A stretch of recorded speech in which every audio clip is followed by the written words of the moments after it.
welcome to the show. I'm Eric Murphy. This is Skeptic Generation, and we need to talk. Hey, everybody. So it is December 12th, 2021, and I am all alone. It's just me today. V has a work engagement, and I think we're going to have some fun together. So let's do this. Oh, I got a little spot on the wall. There we go. Okay. Hey, everyone. So before we dive into calls, and I know I do want to dive into calls, we've got some really good ones on the line. If you have something that you want to talk about, if you are a religious person or you have a topic that you want to call in about, give us a call. The number is 585-LaMurph. If you're watching on YouTube, which I think you would need to be right now, there's a link in the banner that says call the show, and you can call just through your computer, toll free, and I would love to talk to you. Please don't make me vamp on air by myself. That would be terrifying. Okay, we got that. Let's go through a couple of announcements together, and then we can dive right into calls. So if you didn't get the chance to see it, I did a discussion on a show called Miracles and Atheists with a guy. His name is Dr. Bill Schnubbelin. And I'm learning more and more that he had a part to play in the Satanic Panic, and it was pretty wild. So I did that, put it in the links for last week's episode. V wanted to watch it with me the other day, and so we sat down to watch it, and V's like, you know what? We should live stream this. Let's do this as a live stream so people can kind of see our reactions and kind of go over what happened together. And we want you to join us. So I know you're not seeing V today, but this Wednesday at 5 p.m. Central, we're going to do a live stream, and we want you to be there. So if you're not busy, set your calendars. There's a link in the description for this video to come and join us. We're going to put it up for a week, and then we're going to take it down, and it'll be available for Patreon members only. So you got a week if you can't catch it live. That said, this show is brought to you. Oh, wait. Yeah, the live stream is Wednesday the 15th at 5 p.m. Just double checking. This show is brought to you by you. If it wasn't for you, there's absolutely no way we'd be able to do this. If you like what we do and you want to support us, or if you just want to get an ad-free version of the podcast or this video, consider going to patreon.com/Skeptic Generation. There we go. Yeah. Also, if you want to buy us a coffee, there's a tiny.cc coffee link. And as always, if you want to help us get stuff for the studio to make the quality of the show better, there's also the Amazon link. I'll actually put that up one more time. There we go. And ooh, I'm sorry, you guys. You got to be patient with me today because I am producing and hosting at the same time on my own. So we're just going to take things a little bit more slowly. But here's the thumbnail that V and I created for this Wednesday's live stream. So yeah, that should be fun. Okay.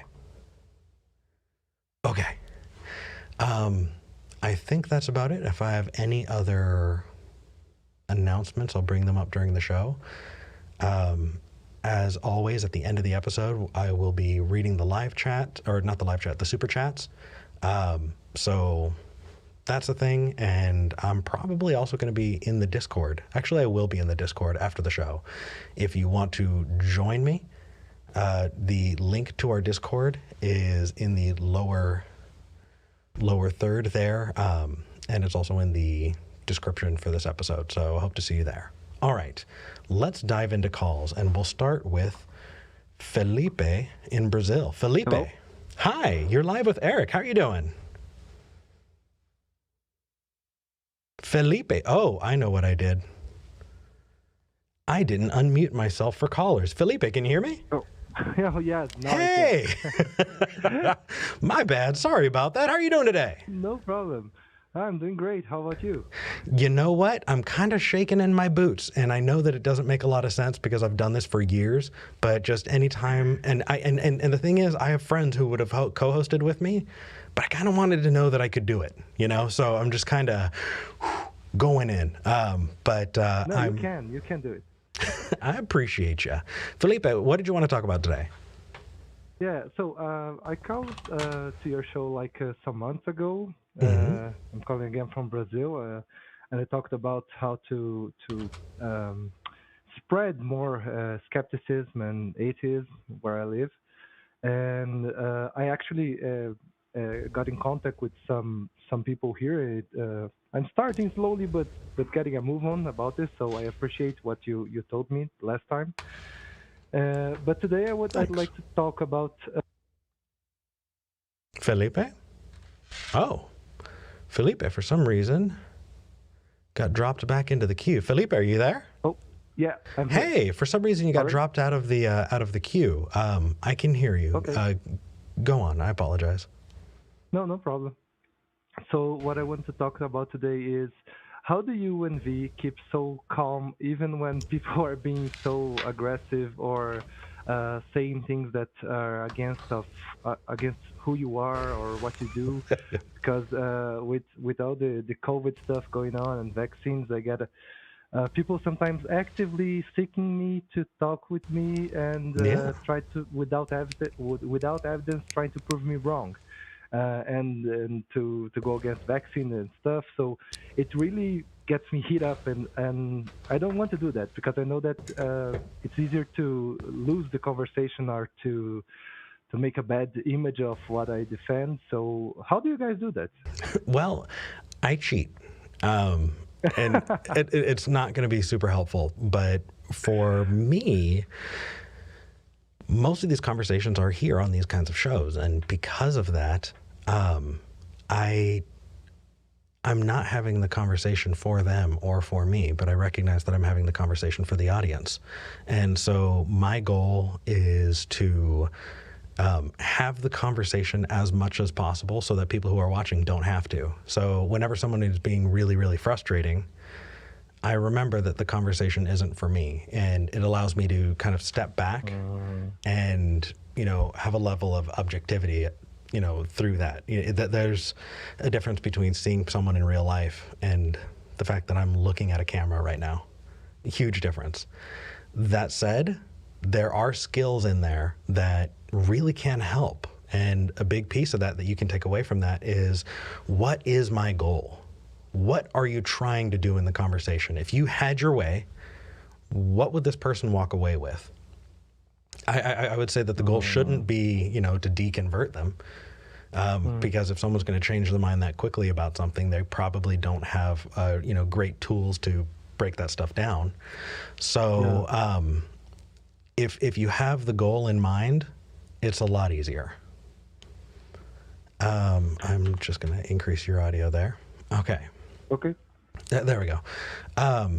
So yeah, let me think. What else helps me? I think that... Because I know, if I may, Yeah, please. I try researching a little about street epistemology, right? And it seems awesome, but when you were face to face with someone and they start interrupting you all the time and saying that they know everything and that they try to prove you wrong, it's hard to keep it cool and to It really, keep the really is. conversations going. So I think a lot of people tie themselves and their opinions about themselves with their ideas. And so if you attack an idea that someone has, give me just a moment. There we go. People will take it personally sometimes and feel that you're attacking them. And so kind of, if you recognize, hey, this person feels like I'm attacking them, then stopping and going, hey, you know what? I'm specifically talking about this idea. I want you to know that you as a person deserve respect. And also know that there's an unspoken contract going on between you and whoever you're talking to. And that unspoken contract is something they are a part of as well. If their goal is to yell at you, you don't need to engage. In fact, I would say for you to say, hey, you know what? If you're yelling at me or you're interrupting me, this does not feel like a productive conversation. If you want to have a conversation with me in the future, go for it. But it seems like right now is not that time. Then pulling yourself away. helps. But when it comes to getting angry, man, yeah, no, I feel you. But that makes sense. That makes sense. Yeah, I don't believe in saints, but I do think that if saints existed, Anthony Bagdabasco would be one of them. His level of patience is incredible. Yeah. But what's his goal, right? His goal isn't to prove the other person wrong. His goal is to ask them questions that they have not yet asked themselves. Yeah, and what you said, it's really interesting. I'll try to keep that in mind. I mean, remembering that person that I'm not against them. I have issue with some ideas or some things that I believe are harmful if you defend them, especially without evidence, and that may help to keep things less heated. I think. Absolutely. That's pretty good. Yeah. Well, I thank you for your thoughts, and I really, really appreciate what you guys do there because, as I said to the call screener, you are one of the few that actually managed to do this. You know, a lot of other shows, people just get hit up and call names and hang up on people, and that's it. Well, and sometimes that doesn't prove anything, and increase the hate of the other side sometimes. but then you have to keep in mind what is the goal, right? So when I first started, if you watched early episodes back when I was starting, I was a hothead too. And when you're a hothead on these kinds of shows, you get so much praise. People reach out to you and want to donate when you're angry.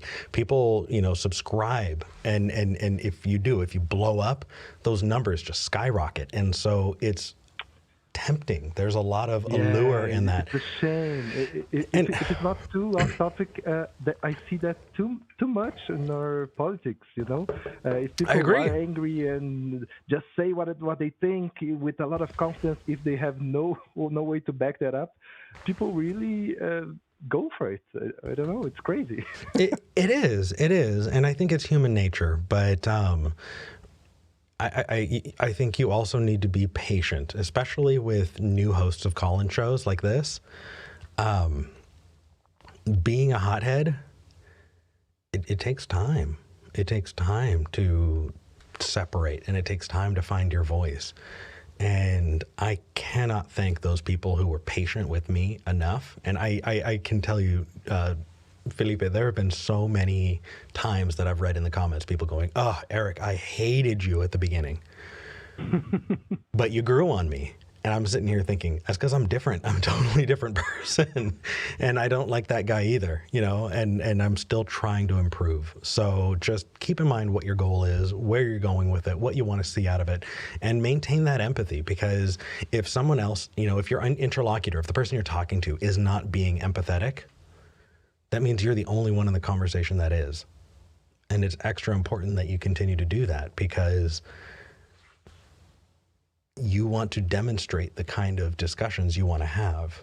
But if you use the other person's anger as an excuse for you to be angry, you lose the high ground. And it's never going to get better. So, Felipe, thank you so much for calling in. And I'm really, really glad that you continue to watch the show and that you're having these discussions with other people. Just remember that you are also a person who deserves respect. And if somebody is being a bad partner in discussion, you don't have to engage with them. Yeah, that's a really good point. I have the tendency to try, no, now I have to prove them wrong. And I know that that's not the way things work. And thank you for saying that as well. And I'll try to keep that in mind. So thank you again for talking to me and all the great job you guys do. We're going to keep doing our best. And, people think that it's a huge production. There are people who will, reach out to us and expect the secretary for the show to respond. And meanwhile, this is V and I in our house. You know, we do all of this stuff. Like, I'm incredibly grateful to the volunteers who are doing stuff that there's no way we could do. Shout out to Bree and all of our other call screeners who are just volunteering their time to help. And not just the call screeners, but we have an incredible crew of people. And when I say crew, I don't even know if I can say crew. They're volunteering to help us. Like, we're just two jackasses in Texas, and people are volunteering all over the place to help with moderating the live chat, with moderating on Discord. Shout out to Ascalon and everyone else in there, with moderating Facebook. And it's no way we could have done it without them. But that said, if somebody emails us and you don't get a response, it's because there's just V and we have full-time jobs and we're doing our absolute best. But anyway, that's a tangent, Felipe. I'm sorry. No problem. But I'm here just living proof that you guys are reaching out, that you're being seen all over the world, thanks to all that help that you guys get as well. And the last message I would like to give to people watching us now is try to always think about what problems are being talked about in a global scale, because it's really funny for me sometimes when I'm here in Brazil and I see what you guys are up there and the issues that you guys have and things that people say that are, no, this is happening all over the world. And I'm like, no, it's not. It makes no sense. There are vampires everywhere. There's Illuminati everywhere. Oh, Felipe, you've got to watch. You got to watch the live stream on Wednesday. The video, the discussion I had with this guy, he is just a quick spoiler. Ex-vampire, ex-Satanist, Illuminati, Freemason, Mormon, Wiccan, witch, high priest, apparently. Who, like, this guy's, it's definitely worth checking out. But Felipe, I'm gonna hop over to the next call. Okay, thank you. Thank you. Take care. Oh, I didn't drop him. There we go. That was nice. Yeah. So I'm doing my best to watch things. I know that the caller was a little low on that first call, and I tried to bring it up, so hopefully it was on par. But those of you who are letting me know, thank you for your patience. It's just me, and I'm trying to do all of this while also hosting, so thank you for your patience. I'm doing my absolute best. In the meantime, we've got some awesome callers. Holy moly, that is a whole lineup of people. I know who I want to talk to. Chaos in the UK. Hey, Chaos. Hi, Eric. Hey. Can you hear me okay? Yeah, I can hear you fine. Awesome. I'm so excited that you called back. You've called before. You've been an awesome, follower of the show, even though we don't have the exact same opinion when it comes to religion. And last time you called in, I asked you at the end, why are you still holding on to theism? And could you call back? And you called back. I'm reading the notes. It says, follow up on why I'm still holding on to theism from last week. Thank you for calling in. Yeah. So I'd like to preface this discussion more for the chat than you, because you quite possibly already know this, but a lot of pagans, myself included, don't necessarily like going into all the spiritual experiences we've had. Sure. So I don't think it's going to inhibit the conversation at all, but if I reference specific experiences without going into them, that's just a bit of that's personal thing. It's interesting because I know that I have baggage that I bring to the table when I talk to people about their personal experiences, and it is entirely steeped in my background of, in church, we would give, we would witness to each other. Oh, yeah, testimonies. I think it took a while to get out of my head. It did. And, if people are wondering, what do we mean by witnessing and testimony? If I was praying for a good parking spot when I went grocery shopping and there was a parking spot right at the front, and I said, thank you, Jesus, I could then go around and tell people, hey, I prayed and it was answered. Jesus got me a good parking spot. Anytime someone had something unexplained or had just a bout of good fortune, they would tell that story and kind of frame it in religious framing, and then use that as evidence for the works of their God. And so when people call in to say, hey, I want to talk about my personal experience, I can't help but I bring that baggage with me, and I go, okay, what makes this different from a religious testimony? You know what I mean? Yeah. So I would love to know what experience you had. Go ahead, sorry. So to be clear, I made an assumption. I've just realized that I just want to double check. Are you referring to my religious beliefs or my religious practices as to why I'm still holding on to them? Because those are two different questions. Absolutely. I love that question. I feel like there's a lot of difference there. What I care about more is what you believe is true about the world, your ontological view. Because we can talk a lot about practices and a lot about tradition and things like that and its usefulness. But I kind of want to know, do you ontologically in the real world believe that there's a deity or deities? Yes. I Really? will throw out there immediately, I'm not a classical theist. You throw the omni traits out, no. Sure. Yeah. Omni-God is silly, for sure. Yeah. So I have referenced on previous calls where I've called in an interest in philosophy. Actually, by and large, it's not the philosophical arguments for the gods that persuade me, though I think they can certainly be helpful in terms of going, well, what can we deduce from experiences we've had? Because mine is quite an experiential-based view. Okay. And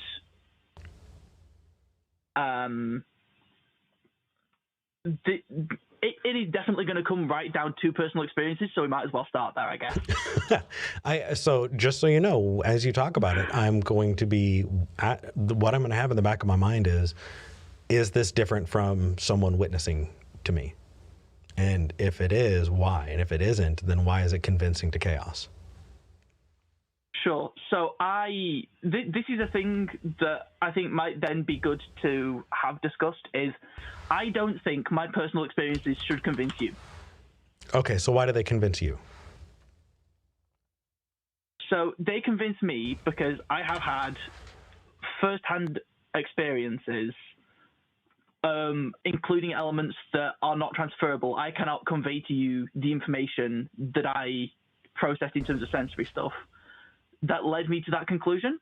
And Okay. I think it can still be rational to believe based on other people's experiences if you really trust them and you think it's a really solid experience that would definitely lead to this conclusion and all the rest of it. I think that can be a conclusion, but I certainly don't expect anyone else to believe on the basis of my personal experiences. Question for you. Yeah. Can it be rational to believe something that's not true? Yes.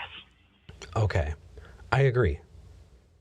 I think that there are people who, unfortunately, in abusive relationships can be gaslit into thinking that a certain set of events have happened that really didn't. And Yes. based on their internal understanding of the world, it is consistent that whatever conclusions they came to were true, even if they're not true.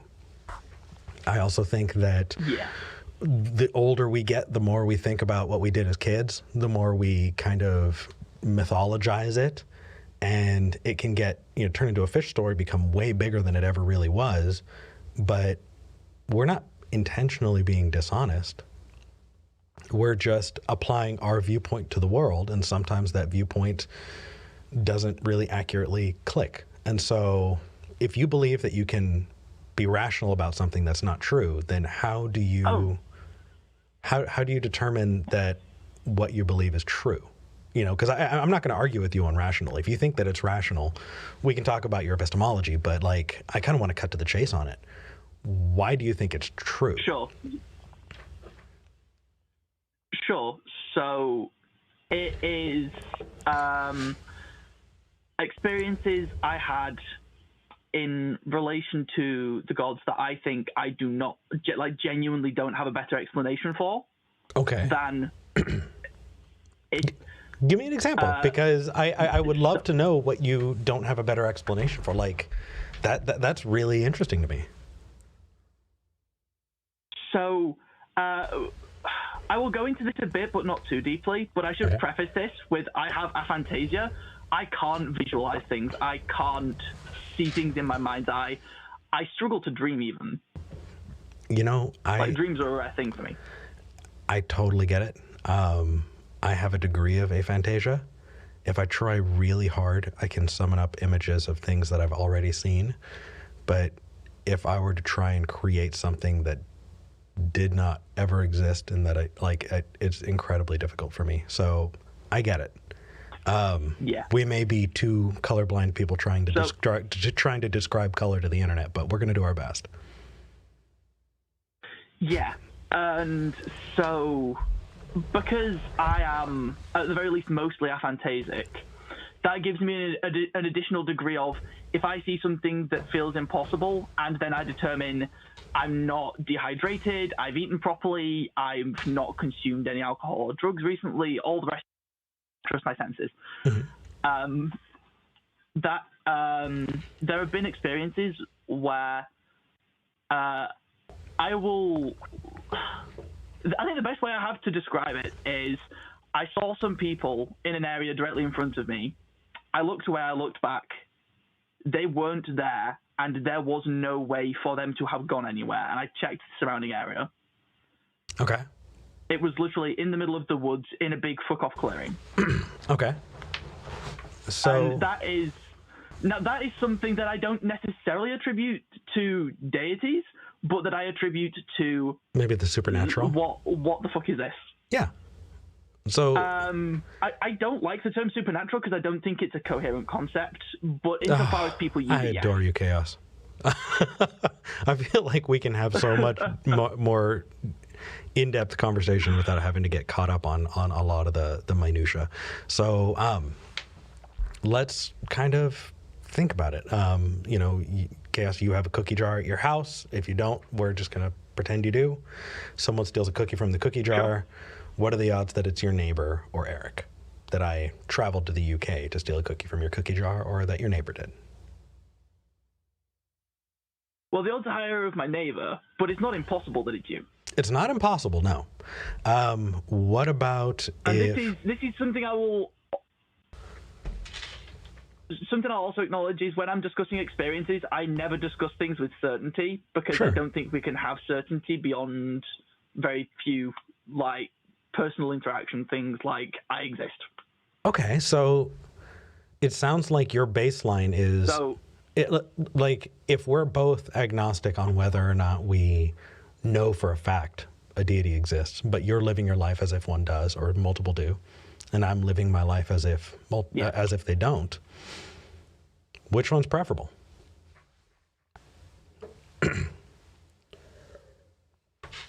I'll be honest. I don't think either is necessarily actually preferable in this situation. Really? Both work. Because theism is equally pragmatic to atheism. I disagree, and I'll tell you why. Phlogiston. Have you ever looked up phlogiston? Oh. How about it rings a bell. How about I don't recall the four humors? Maybe.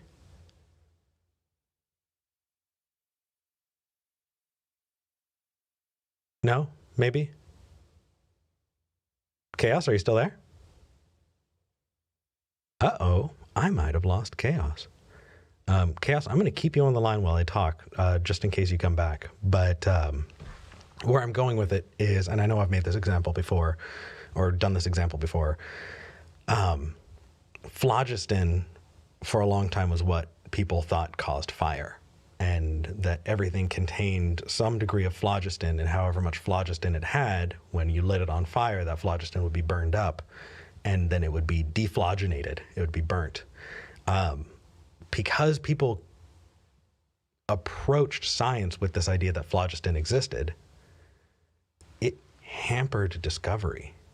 It got in the way of lines of inquiry because people already assumed something that they didn't have good evidence for. And I think that we could have moved forward with our understanding of the world faster if we hadn't made that baseline assumption. Yeah, Chaos is gone. I'm so sad. Chaos, thank you for calling in. Call in again next week.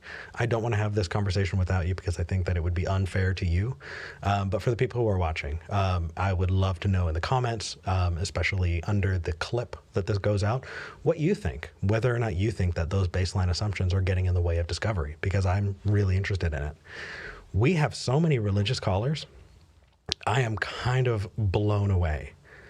I think I'm going to first. Oh man, yeah, I'm gonna do it. I'm gonna go for it. Setuf in Spain. You're live with Eric. How are you doing, man? Hi, Eric. I'm doing good, thank you. How are you doing? I'm doing well. I am interested in, I know that you've called in a couple of times. I know some people have gotten frustrated, but I think that us disagreeing with each other and still not name calling has been really, really good. And I kind of like that. So I'm going to go with it. What did you want to talk about today? Nice. So thanks for taking my call. Well, not sure if you will or not. Anyway, I want to talk or hear your views on whether or not bestiality is moral or not. Your own personal views. Sure. So, quick question. Usually when I talk to religious people about morality, the question is usually just to try and invalidate whether or not I can be a moral person. Is it going to go down that path? Because if it is, then we don't really need to, we can do away with the pretense. Which path are you asking me? I'm not quite sure. Sure. Is the bestiality question specifically what you want to talk about, or is this just an entryway into talking about morality? A bit of both. I want to really hear your views on whether or not bestiality is moral. Sure. And then. Yeah, I don't think that animals. I was going to say I don't think that animals can consent, and because of that, I think that bestiality is immoral. Wow, okay. Yeah. That's quite clear. So you do right. give animals some moral consideration? I'm sorry? So you do give non-human animals moral consideration? To a degree. I view them differently from humans, and I know that there's a lot of internal struggle going on there that I'm still kind of working through, so I'm not going to be able to give you a lot of definitive stuff on that particularly. Yeah. But I do think that we afford animals protections. It's not rights specifically, but it is protections. And so there's a level of moral consideration, not specifically in how they behave, but in how we should behave toward them. I totally agree with that, actually, cool. Eric. So I just want to ask you I just want to check out your consistency with this view. Let's say, go ahead. If that's fine with you. I mean, if you're open to that. Yeah, I mean, we can try. If it goes into veganism, I would ask you to call in with that topic on a week when we're specifically handling veganism, because it can blow out of proportion and every call becomes veganism and then it turns into talk vegan. So we're doing our best to limit it. But I'm trying to get ahead of you, and that's not fair. What specifically about it did you want to talk about? So, yeah, I don't like to use the term veganism. Actually, I like to use animal rights.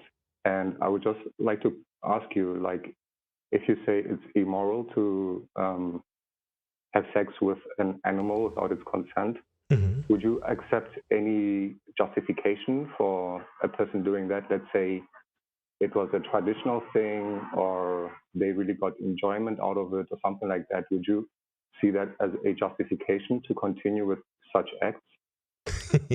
This is definitely a veganism call.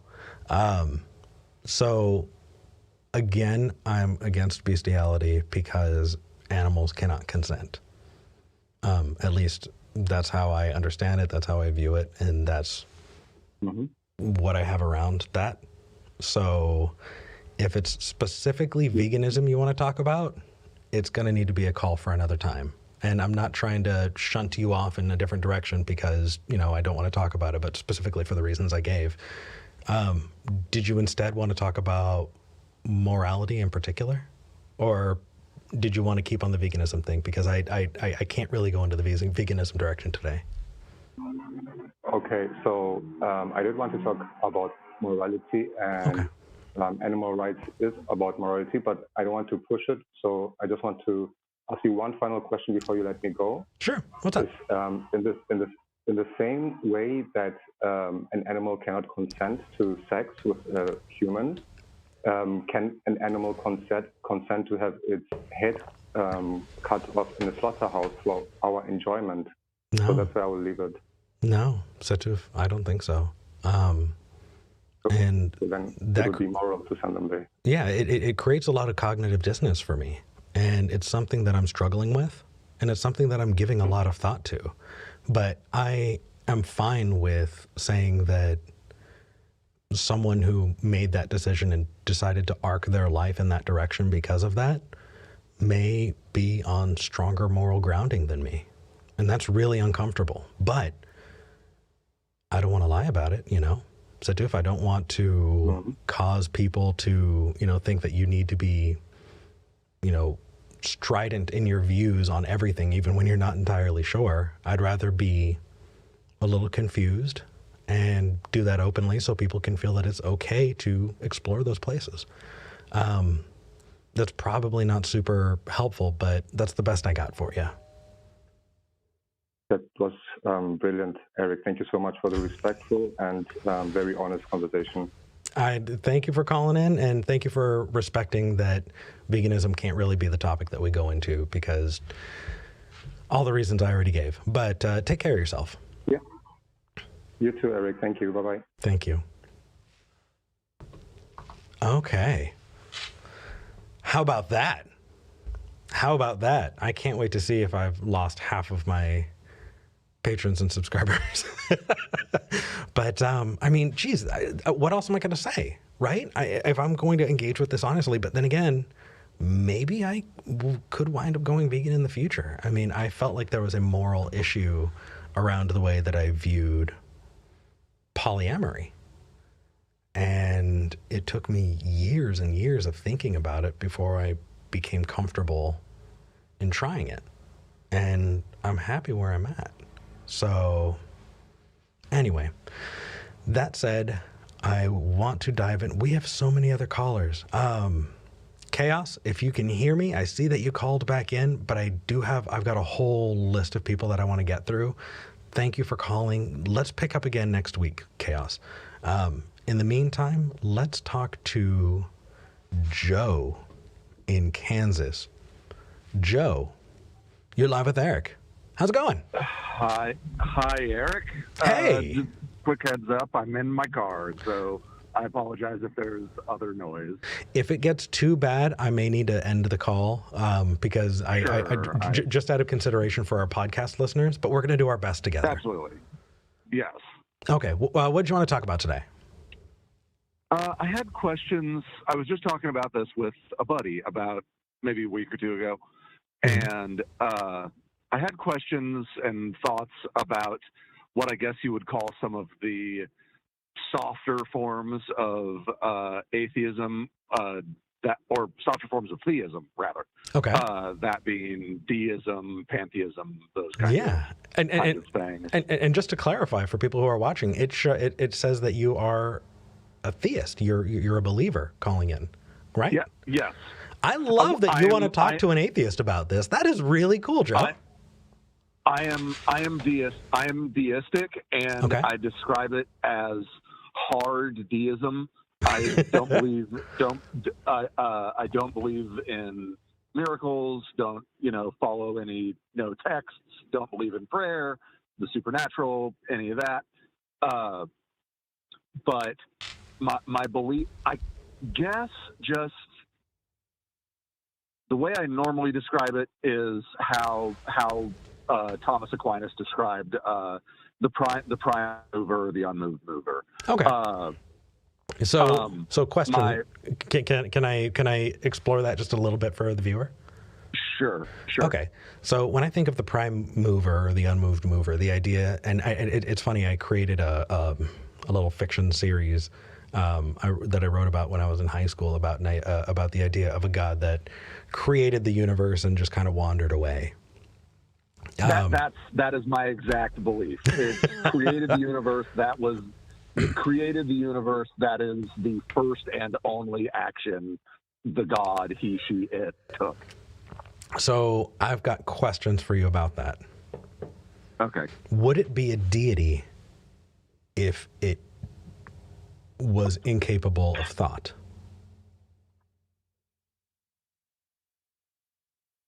If it was incapable of thought? Mm-hmm.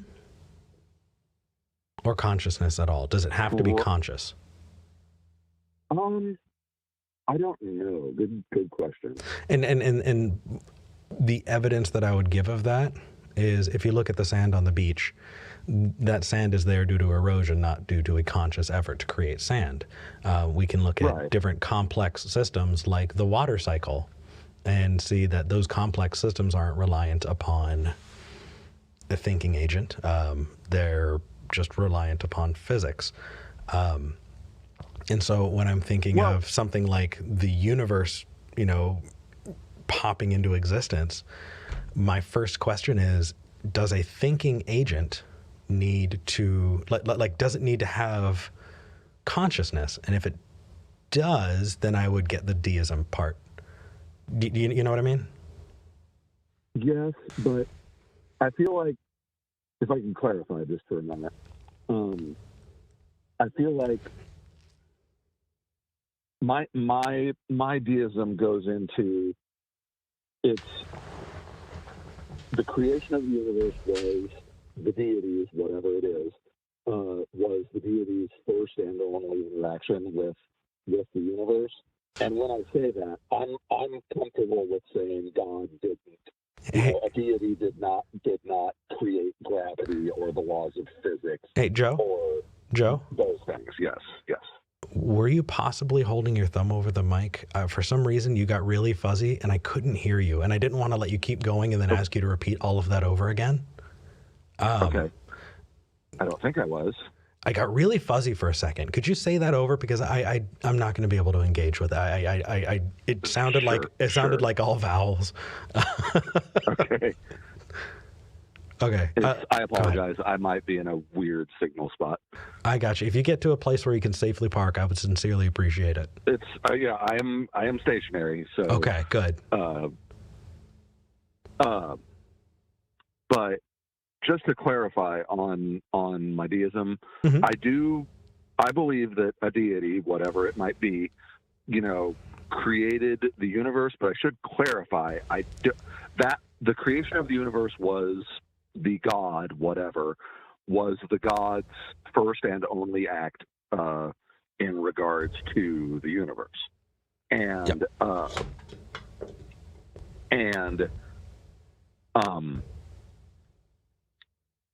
and I don't believe that God or whatever it was created, gravity or the laws of physics or any of that kind of stuff. I'm perfectly fine with saying that, those things just exist.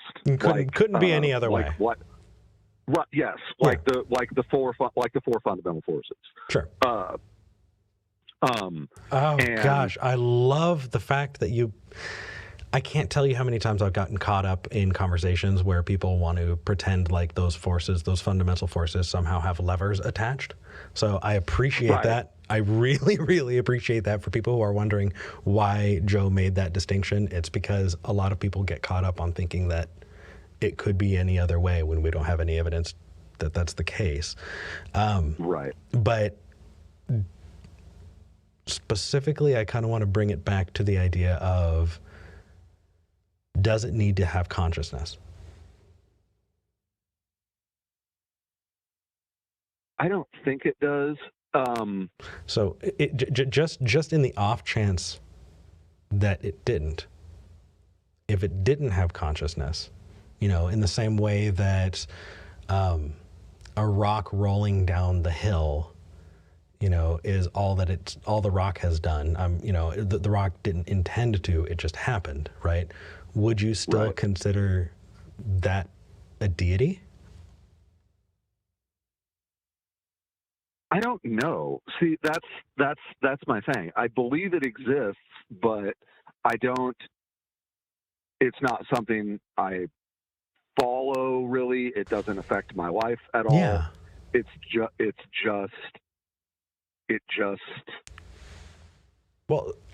something that I believe, something that I think. No, I got you. I'm not too far from you, man. And really where I'm at is I'm a lay person. I'm not a physicist, and I'm definitely not an astrophysicist. And I don't want to talk out of my butt and do the whole, subject dirty. But if the universe had a beginning, if it did, okay. If we want to talk about, T=1 at the beginning of time when the Big Bang or that first moment happened, right? I'm willing to grant that. What I'm unwilling to grant, though, is the idea that a consciousness, right, a mind can exist without a brain. Right.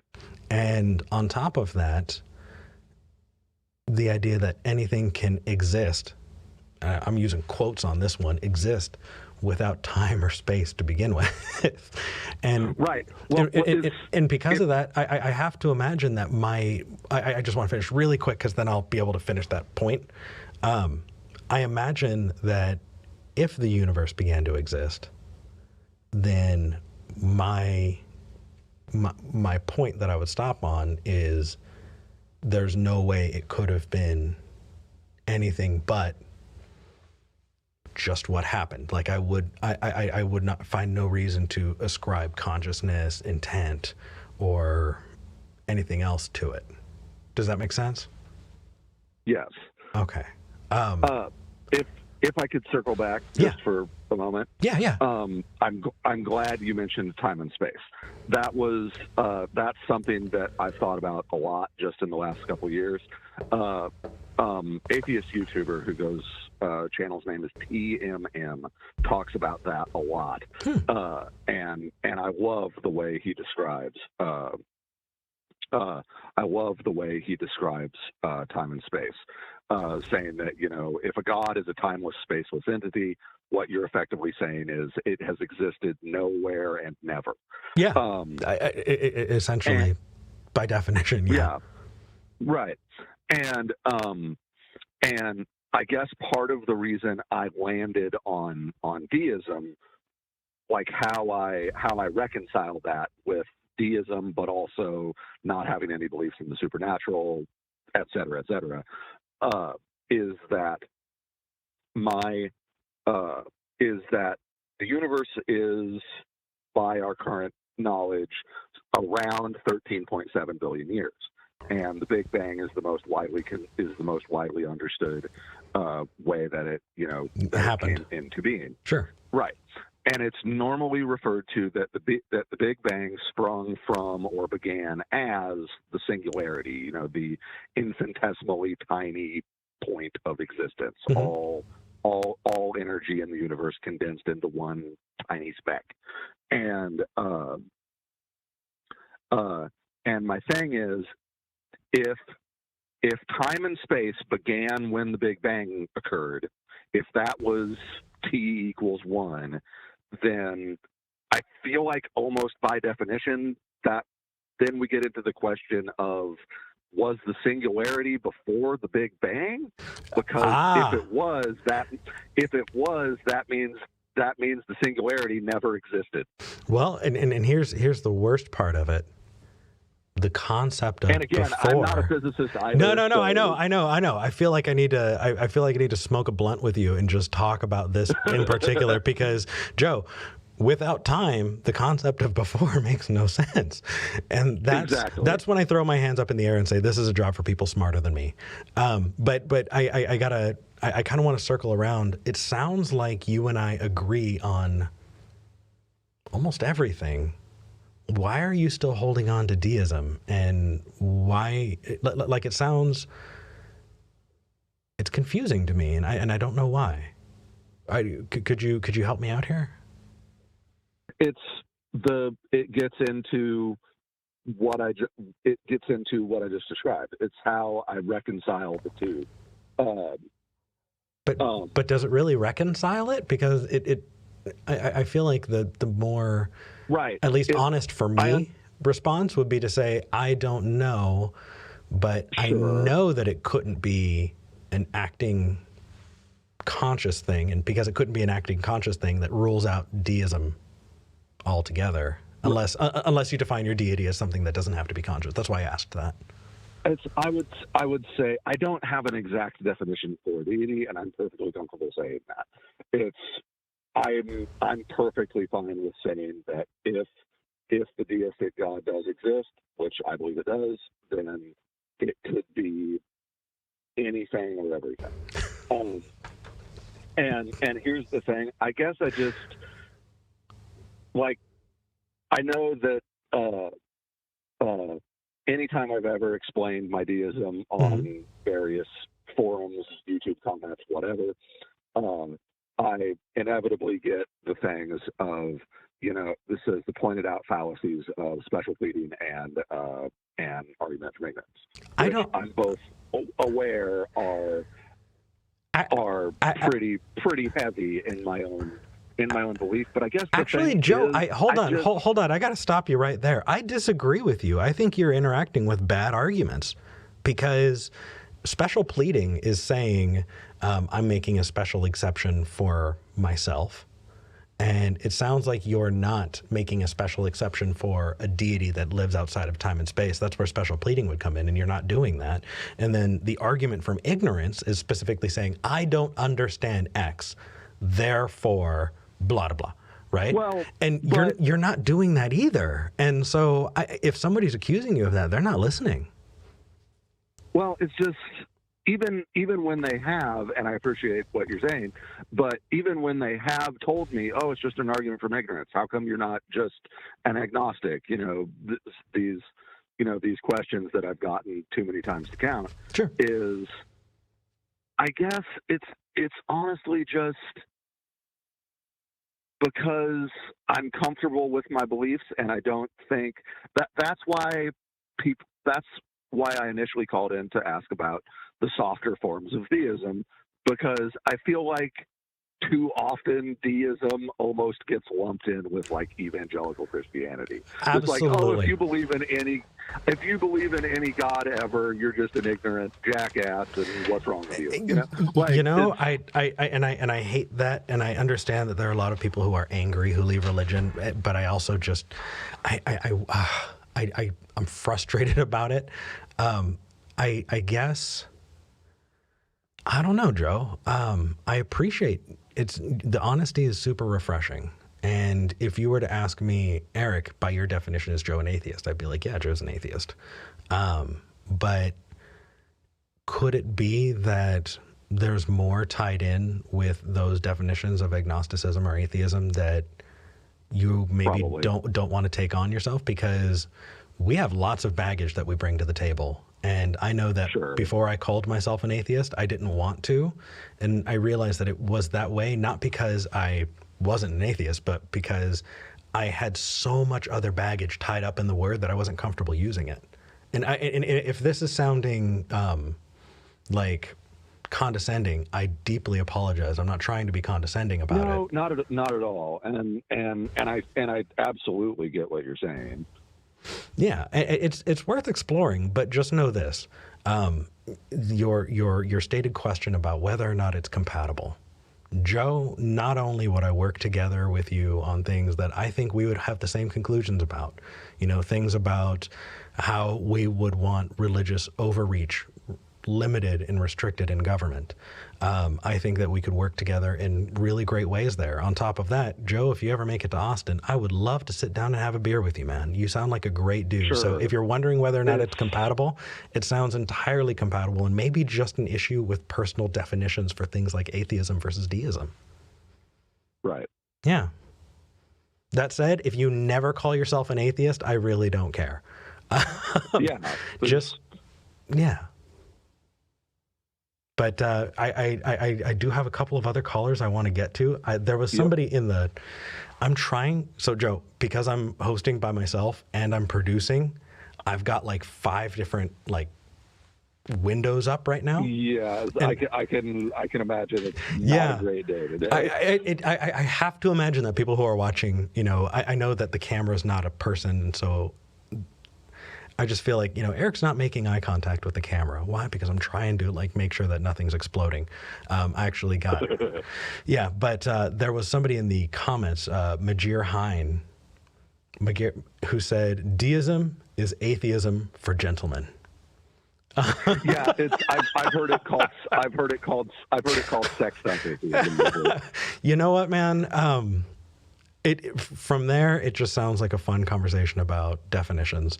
But I appreciate that you watch. I appreciate that you're exploring. And I appreciate that you have a level of openness that is rare. And I treasure that. And I really, really think that you're approaching things well, even if we don't come to the same conclusions in the end. I really appreciate the way that you're interacting with it. Thanks. Yeah, man. Thanks for taking my call, Eric. Absolutely. Take care, Joe. Have a good rest of your day. You as well. Bye. I like Joe. Joe was nice. Okay. Holy moly. We've got more callers, and I love this. I'm trying to read the live chat. I'm trying to take everything. I'm absolutely loving this. I recognize that I got the pronouns wrong for Setuf, and I sincerely apologize. Part of the reason why, the biggest reason why we ask for pronouns is because if we take that little step of asking, then it doesn't need to be an awkward thing. And the fact that I didn't do that, I should do better. I'm trying my best. Thank you for your patience, and thank you for the call screeners who caught that and shot me the message. I just didn't see it until afterwards. So that said, I want to talk to Meppy, because Meppy in Colorado has a really awesome question. Meppy, are you there? Yes, I am. How are you? Hey, I'm doing all right. I'm just right now, I am filling out your lower third thing. So while I do that, what did you want to talk about today? I wanted to ask you what, or if you have a potential solution to the hard problem of consciousness. Nope. Yeah, I figured as much. But I think the conversation is useful to have, especially for viewers who don't understand it. So why don't you present it, and we'll kind of kick it around for a bit. Well, there's a couple of different ways to present it. And then just so Jonathan on the line can hear, Jonathan on the line, I do still want to talk to you, so don't hang up. Okay, sorry, Meppy. No, you're good. Gave me a second to think. Yeah. So the hard problem of consciousness usually boils down to dualism or monism. So it's, does matter exist? Does mind exist? Do they both exist? These kinds of things. And it's related to the things we think, the way we experience, the qualia that we have. Oh, God. That is the one word that makes me cringe more than most other words, is qualia. Okay. We can't bring too many more definitions or it's going to get really, really confusing for people. But do you want to go with qualia, or do you want to just use a word like experience? Let's just use experience. You're right. That's probably a little easier to digest. It's definitely, it'll definitely allow us to have a deeper conversation. So how would you phrase the hard problem of consciousness? Without using hard definitions.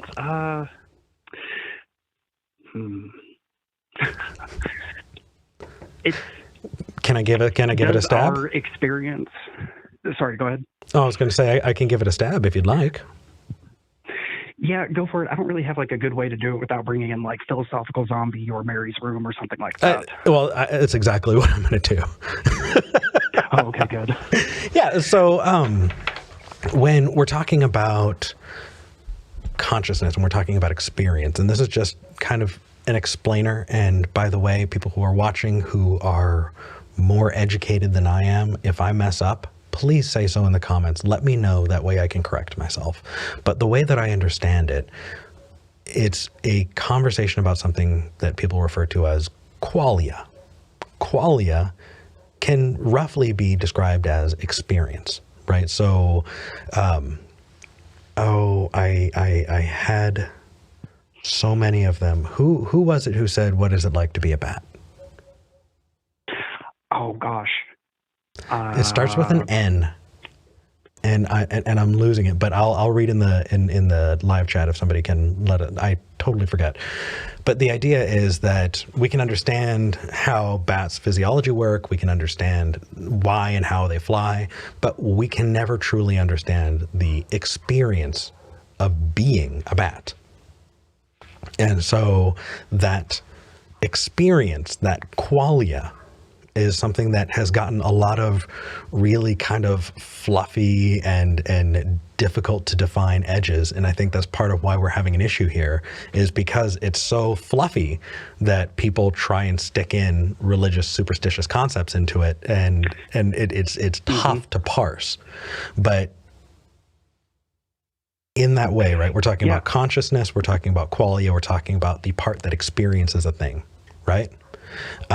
Exactly. And people will say, well, the brain goes through the process, and the soul would be the mechanism that processes the experience. And I think that experience is just that. It's the process of the thing happening. And that said, people were trying to use qualia to back up this idea of mind-body dualism, that there is a separate, ghost in the machine, that a soul must be, for some reason piloting. People would point towards qualia about it, and then you get to Chalmers. And I know Chalmers was the one who said, well, what if you have somebody who doesn't have a soul, but their body is still acting, and you just have zombies? How do you determine who has a soul and who doesn't have a soul? How do I solve the hard problem, man? Nagel, Thomas Nagel from the million people in the live chat, because I have an incredibly smart live chat. You guys are incredible. Anyway, I think the problem is we have this entire suite of things that we call consciousness, and we're trying to treat it as a singular thing. And that's a problem. I feel like consciousness as a concept is something that we can interact with, and it's a useful word. But when we want to break it down into deeper parts, we need to use different words. We need to use different language. If we want to talk about understanding, communication, and the different parts of it, which include encoding and decoding that information, when we're talking about intent, if we break it up into smaller pieces, we can probably have those individual conversations. But when we wrap it all under the umbrella of consciousness, we're boned, man. I don't see any useful way forward. I want to disagree. I know you do. I do too. Yeah, I kind of hold to a form of neutral monism. So it's like there's the physical stuff, there's the mental stuff, but there's this other thing out there that they both relate to. Mm-hmm. It's a third substance, if you will, like energy, which is typically what I boil it down to. Really? Yeah. I guess for me, substance doesn't really fit in the conversation for me. Yeah, it's a little bit more philosophical, kind of like platonic substances and things like that, platonic objects, and that's why. That's why. Because if we're talking about energy, I understand how electricity works. I understand how radio waves work. I understand how there's a spectrum, and the more intense that spectrum is, the more you can do really wild things like nuke a burrito, and that lower on that spectrum, you have the visible light. And because that is something that I'm seeing, understanding, and interacting with in the world, and there's a world of evidence that show that ontologically energy, light, and things like radio waves exist, I wouldn't call it a third substance. I wouldn't even know what a second substance is. There's just those things that exist and those things that only exist as concepts, and that's about it. Yeah, so I don't really know how to go forward with that. I didn't take this turn. But here's what I'm hoping. I'm hoping that people are going to listen to this and they're going to go, what the hell were Eric and Meppy talking about? And maybe it can spark interest in people looking into it and discovering and learning and growing, because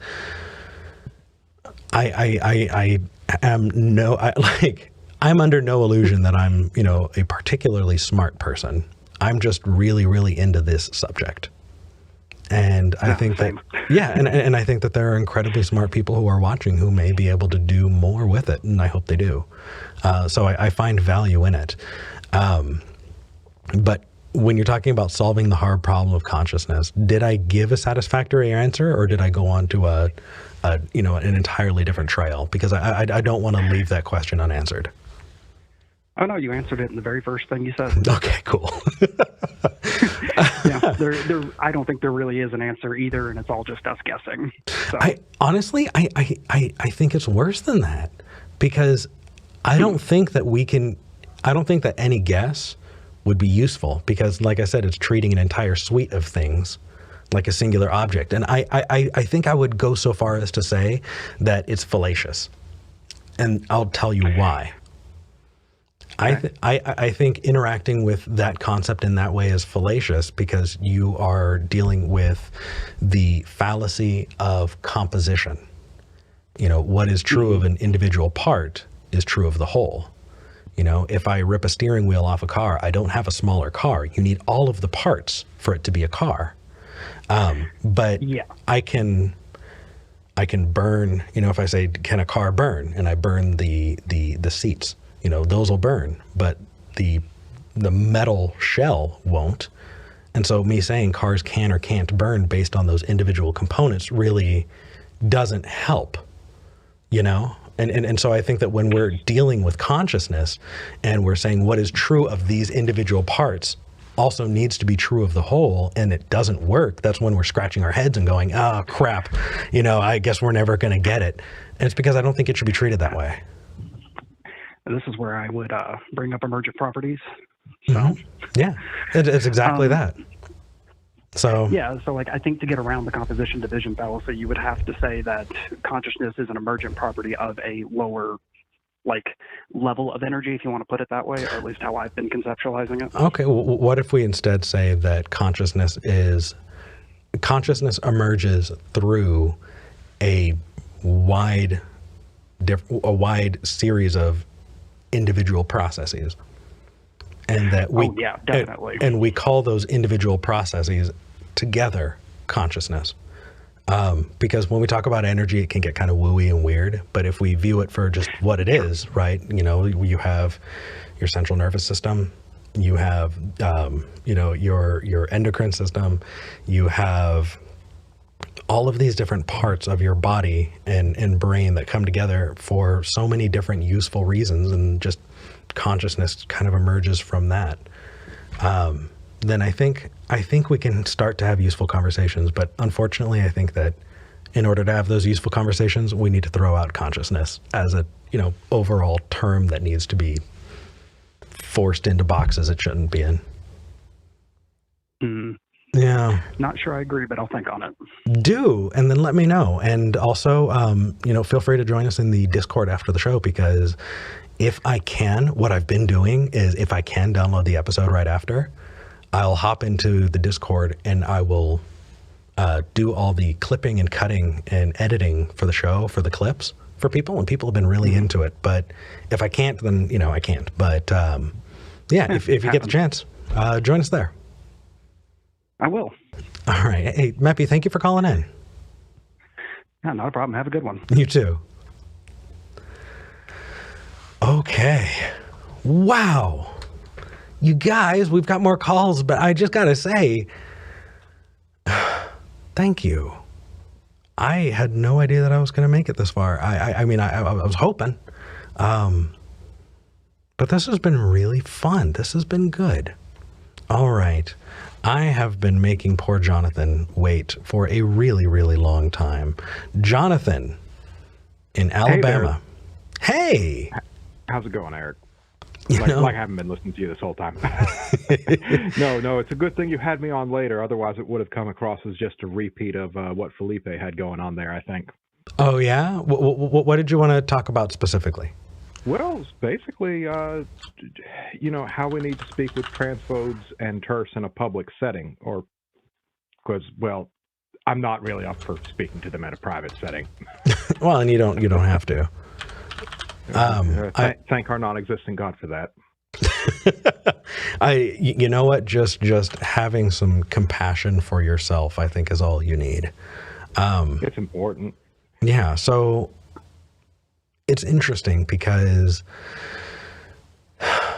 I'm not trans, and so my first question is, should I be the one having the conversation? And Always is an important question to have. I was telling the call screener I really regretted having this question when V wasn't going to be on. Well, what I'm going to do is I'm going to paraphrase V in a couple ways here. One of those is that when it comes to things that we know, it's good to talk about them, because if you're expecting, the trans folks in your life to bear the burden of having every conversation that needs to be had until it becomes normalized societally. Yeah, fuck that. It's a huge ask. And we as allies do have a responsibility to talk about these things. But then, go ahead. With the growing presence of the so-called gender critical movement becoming more active online and on social media, I think it's more important now than ever to shoulder some of that responsibility, at least. Sure. But I don't like it. But the other side of it is also frustrating, because the people who are ready to jump in and go to war are often the people we don't want jumping in and going to war, because, starting, a huge fire, starting a dumpster fire helps no one. Right. But at the same time, I don't want to see people able to say horrific, terrible things about people they don't know and go unchallenged. I would say you should decouple that, because somebody saying something, it loses its teeth when nobody's around to listen. But if somebody has a platform, if somebody is trying to espouse things and drum up, some kind of, effort to do that, I understand that challenging those ideas is really important. Yeah. But, taking on the emotional weight of going, someone's wrong on the internet, I need to fix this. It's not healthy. It's definitely not good for your own well-being. No, and it's not. And I'm already emotionally close to this anyway. I have a sister who's dead because of transphobia, so I get super fucking angry. Yeah, you do. Understandably. Holy crap. So the question, how do we need to speak with transphobes and TERFs? Well, I feel like it depends on a couple really, really important factors, and I'm going to list them, and I'd love for people to discuss them in the comments, and I understand that it'll probably turn into a shit show, but again, if people don't interact with those ideas somewhere, they're never going to. But number one, what is your goal? Anytime you're going to enter a conversation, you need to recognize that, what do I hope to achieve? If you hope to achieve making yourself look good, that's not a good enough reason. If you're hoping to achieve having the conversation had out, or, leaving information for people who are looking at it to go, oh, here's the other side of the story. Here's information I didn't have that's useful. If it's to change someone's mind, I would be careful. If you're doing that on social media, that's not the place to change someone's mind, I don't think. Especially not Twitter. Oh gosh, never on Twitter. If you're on Twitter and you're trying to change somebody's mind about something as nuanced and detailed as sex, gender, transphobia, and the way that society is you're doing it wrong. That is the wrong platform. Yep. But I don't know. Just keeping in mind what you want to get out of it, I think, is going to be important, and also keeping in mind that you're talking about people who are as diverse as anyone else. And because of that, what is true for one person it is definitely not true for all. And so when we fall into these camps that say, I encapsulate everyone, that's where you run into problems. So I don't know, Jonathan. I think that, I don't know if there is a good answer to this question. I don't think there is either. Straightforward answer. But maybe it is that we need all types. That we can cringe when the really, really intense people want to start a dumpster fire, but recognize that they may have an impact. That they have an impact as well, and that the moderate people are going to, the moderate people who have the patience for it, they're going to have conversations that need to be had, and they're going to get through to people who wouldn't get, have been gotten to otherwise. It's just, I think it's going to take all of us, and I think it's going to take us bringing our individual opinions. But I guess the reason I want to have this conversation on the air is because I think too many people are thinking that they need to take on the emotional responsibility of the entire thing by themselves. Yeah, and that's definitely not the case. When I'm on social media, all I'm doing is, well, in a sense, this is a term that has a lot of negative bite to it, but I'm virtue signaling. I am sick, and not to build myself up, but to just say this is wrong, and I am standing against it because it is wrong, and I want other people to know that it's wrong. Oh, there's such a deep, complex conversation to be had about virtue signaling. There really is. Because you gave the argument positively for it. Yeah. But there is an argument negatively about it, which is that some people will cut off and damage conversations that could otherwise be had productively so that they can signal their own virtue at the expense of the actual cause. For me, I have accepted that I am a dumb fuck who just knows that they happen to be a dumb fuck. So I have, Jonathan, despite how much I love myself, no ego. Yeah, but it also means you're not a dumb fuck. Well, no. If you have the wherewithal to understand the statement. Yeah. That's the irony of the statement, and I love it. Yeah, if you have the wherewithal to understand your limitations and recognize that you have a lot to learn, then I think you're better suited to learn more in the future. When you let go of the baggage that comes with your ego, you're able to use virtue signaling as a tool to signal the virtue rather than to make yourself seem, bloated, I guess. True, I guess. For me, my experience has had me interacting with too many people on the extreme other side of it. Right. That it put a bitter taste in my mouth. And I'm clearly using the term differently than most people would. So I'll. But it's a good conversation, and I feel like I'm moving into waters that I'm not entirely confident in, and because of that, I don't want to go too much further because I think it'd be talking out of my butt. But that's fair. Yeah, but that's fair. But Jonathan, now that I've met you, and I can say that I've met you. Yes. I've met you too. It was great. You're a sweetheart, and I'm so glad that you called in and waited this long for this conversation. Thank you for calling in. Thank you for listening. Absolutely. Take care. Take care. Yeah, Jonathan really is a sweetheart. They're just, good people. We've got a lot of good people. I've gotten a couple of live chats. Wow. It's 12:50. I I got to say, I was kind of shaking in my boots. I knew that I could do it, but I was so worried that maybe we wouldn't get callers, or I don't know.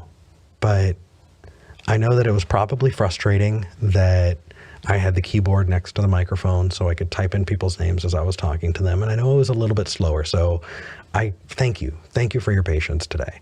I do want to get through a couple of these super chats. Actually, I'm going to get through all of these super chats because y'all are amazing. So Kenshin 491 shot us $1.99, says, "Don't worry, Eric, you got this." Thank you. Jonathan, who I just got off the line with, shot $5 and said, "If you need someone to blow up and get more donations over, I can call under a pseudonym." Nope, not doing that. I like having the honest discussions, and the biggest problem with it is actually creating a straw man, and I would hate to poorly represent views that people don't have. That said, if you want to see a real life version of absolutely nuttiness, tune in on Wednesday for that breakdown that V and I are going to do, because holy moly. Anyway, Top Cat shot $6.66. Thank you, Top Cat. Sarah, wow, super chatted $20, says, "Way to go, Eric. You took on 2 jobs with this show and a potentially patience challenging caller. You kick ass. Love ya." Love you back, Sarah. Thank you.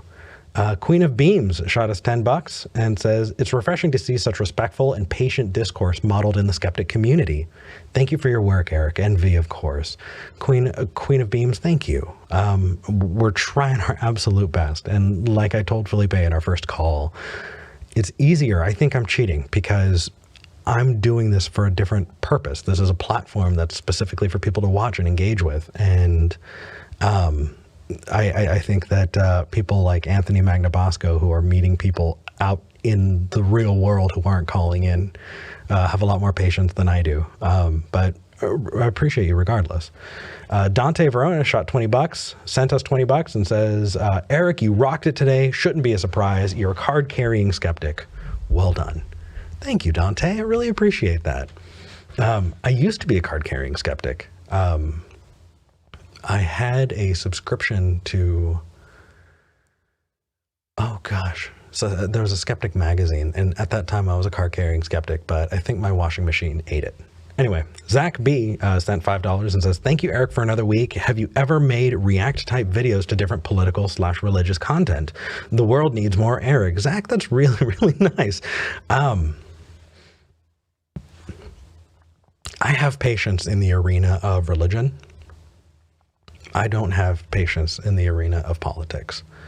And while that would be really good content to watch, I don't think it would be good for my mental health. So I've made an effort to kind of keep some space there.